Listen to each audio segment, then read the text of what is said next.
Undoubtedly, it is the relatives of a man who is raving mad and dancing naked at the village square who are often, put to shame and not the man that is behaving awkwardly.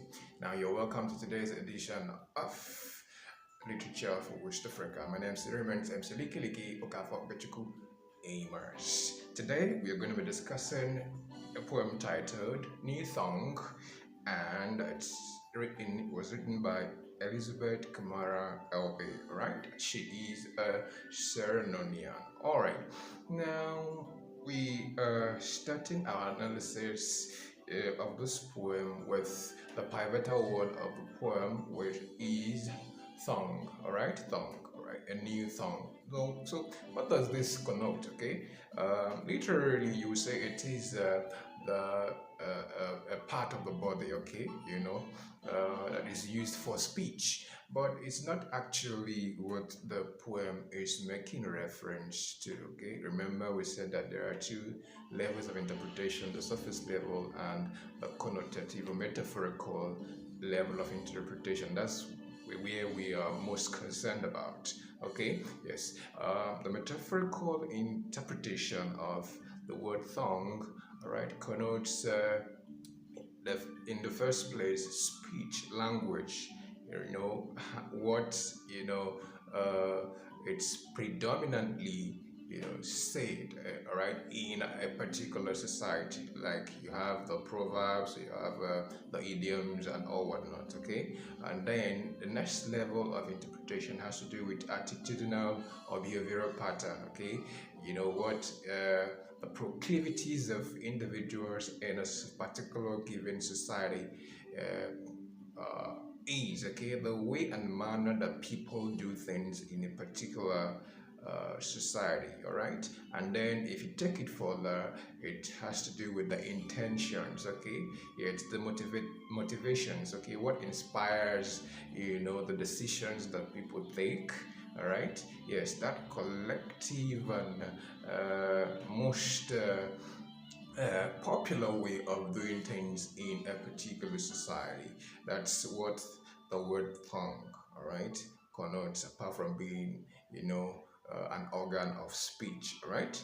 All right. So, like we'll all say, like I always say in this program, I wouldn't go the whole hog of reading the poem, okay? Yes. But I'll just take a few lines and then I tell you what the poem is about. I give you a brief historical background, and then the thematization, a few literary devices that I used when using the poem. Okay, so I take a few lines.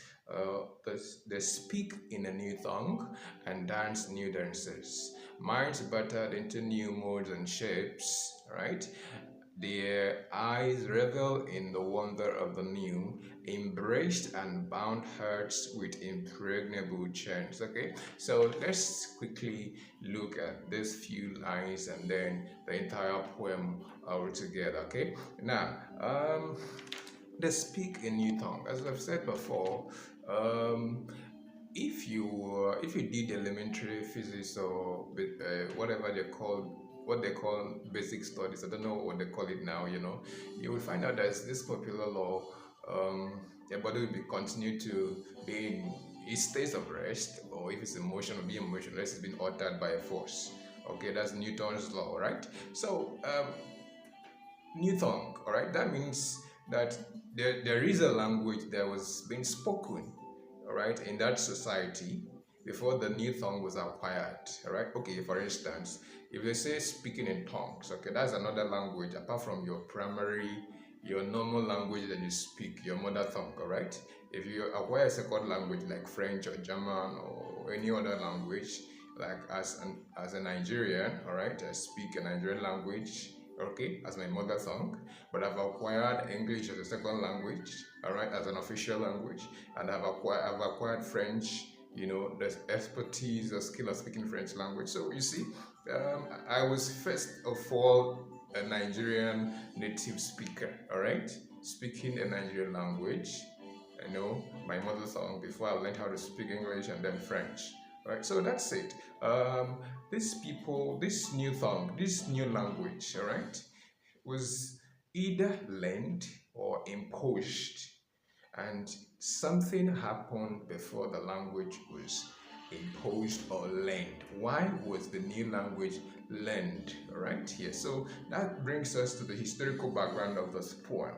All right, so if you understand the history of Sierra Leone, you will understand that it was a society that was, you know, uh, that experienced a long time of political and civil unrest. Okay, yes, you know the civil war that was fought in that country. All right, that authored virtually every aspect of that society, particularly the living standard of the people. All right, yeah. So when someone is pushed to the wall, or when someone experiences extreme difficulty, all right, that person will begin to take decisions based on the experiences that he or she is going through. All right, yes, okay. For someone who is in abject poverty, all right, what you see the person will do, apart from looking for a job, to engage himself in, is to ask for assistance from relatives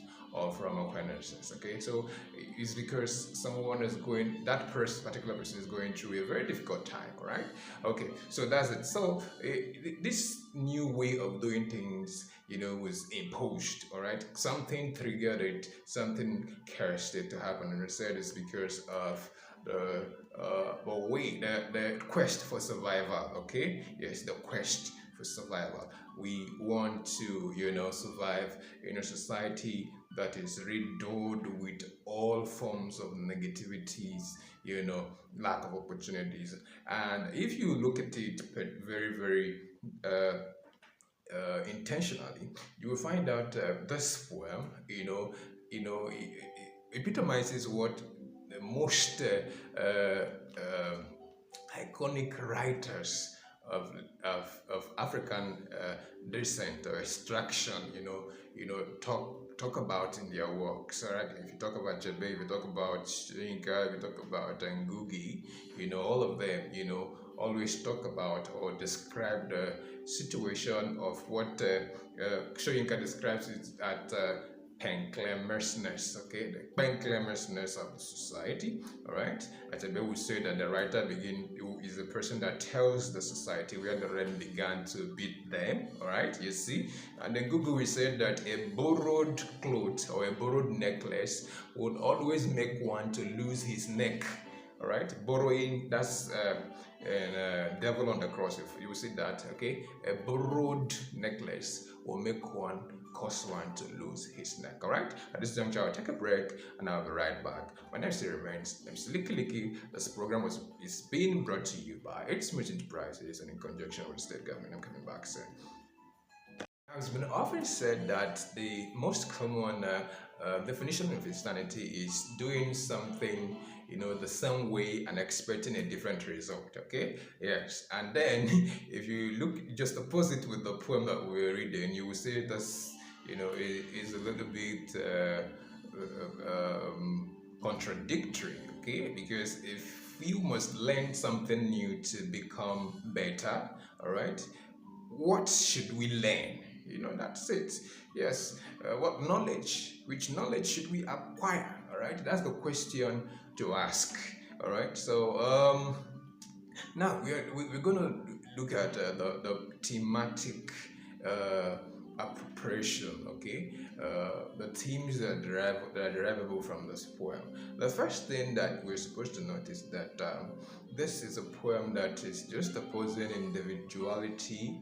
All right, individualism as against like I said earlier, collective living and the bond of society. That's what it's called in literature, the bond of the society. African society is one, okay, that prioritizes collective destiny. All right, be your brother's keeper. The philosophy of genuine convivialism, or what is called in Igbo language, right? You wouldn't see your brother going through a bitter experience and you abandon your brother. Of course, you must help your brother to come out or overcome the adversity that your brother is going through. So that's the bond of the society. That's what this poem is about. And it's saying that bond has been severed, all right? That bond has been destroyed. Why? all right? And I've said it is the quest for survival. And you will say is you what the question you ask is since civilization and sophistication is actually responsible for the metamorphosis or mutation and the way of doing things. Should we condemn civilization then? Okay, so and that's the question to be asked. So what we're saying is there are negative aspects of civilization, all right, and there are also positive aspects of civilization and sophistication. Okay, so that's the thing to note. So this poem is about the glorification or valorization of African ideals. Those things that the African culture hold there, the ideals, the aspiration, the goals, the dream, the African dream, all right? For instance, patriotism, all right? People in a given society should value the advancement of the society, all right? Prioritize that over any other personal or selfish pursuit. Okay, yes, you understand that the African society is one that went through the experience of colonization, all right, and at a point, colonization was a bitter experience, and the people had to react and fight against colonization until the white masters overlords left. Okay, so prioritizing the ideals of the African society, all right, and then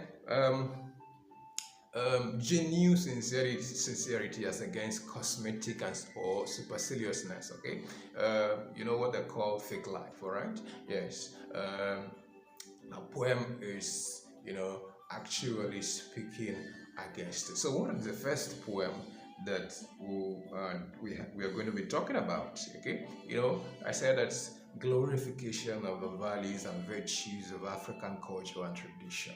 All right, being your brother's keeper, genuine assistance without any string attached. All right, yes, helping your brother to discover and fulfill his destiny and purpose. Okay, that's what the poem is actually talking about. And the second thing to note, the second theme to note is actually the condemnation, all right, of inordinate ambition. Okay, the condemnation of those things that are adverse, or that negates, the culture of the people of Africa, that those things that are un-African, all right? Yes, that's the second theme to note, okay? And that's where I'm going to leave it, and then look at a few literary devices, okay? The first thing is that this poem is prosaic. There's no definite rhyme scheme, all right? And then you will see there in the first line, or the first part, okay, but it's divided into either 3 or 4 parts here.